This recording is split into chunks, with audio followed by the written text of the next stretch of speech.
எல்லா சூழ்நிலையிலும் நன்றி கூறுங்கள். உங்களுக்காக கிறிஸ்து இயேசு வழியாய் கடவுள் வெளிப்படுத்திய திருவுளம் இதுவே. அல்லேலூயா அல்லேலூயா அல்லேலூயா அல்லேலூயா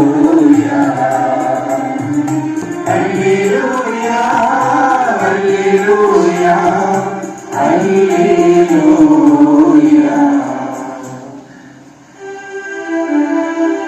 ஆண்டவர் உங்களோடு இருப்பாராக.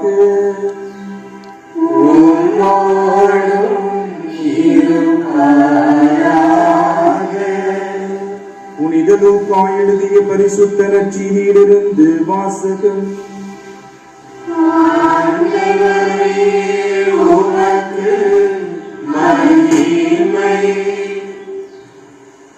அதிகாரம் 17 இறைவசனங்கள் 11-19 முடிய. அக்காலத்தில் இயேசு எருசலேமுக்கு போய்க் கொண்டிருந்த போது கலிலேயா சமாரியா பகுதிகள் வழியாக சென்றார்.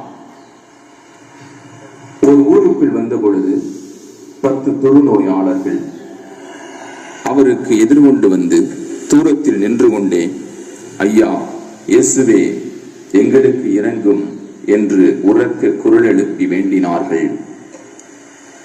அவர்களை பார்த்து, நீங்கள் போய் உங்களை குருக்களிடம் காண்பியுங்கள் என்றார். அவ்வாறே அவர்கள் புறப்பட்டு போகும்போது அவர்கள் நோய் நீங்கிற்று.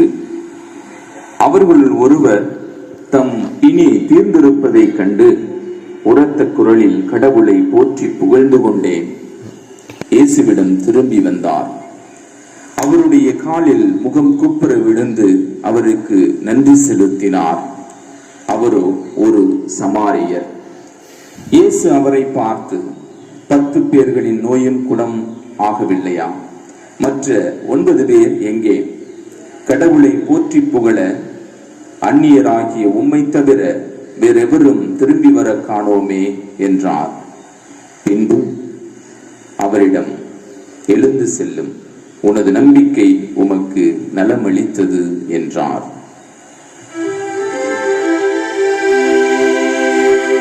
இது கிறிஸ்துவின் நற்செய்தி.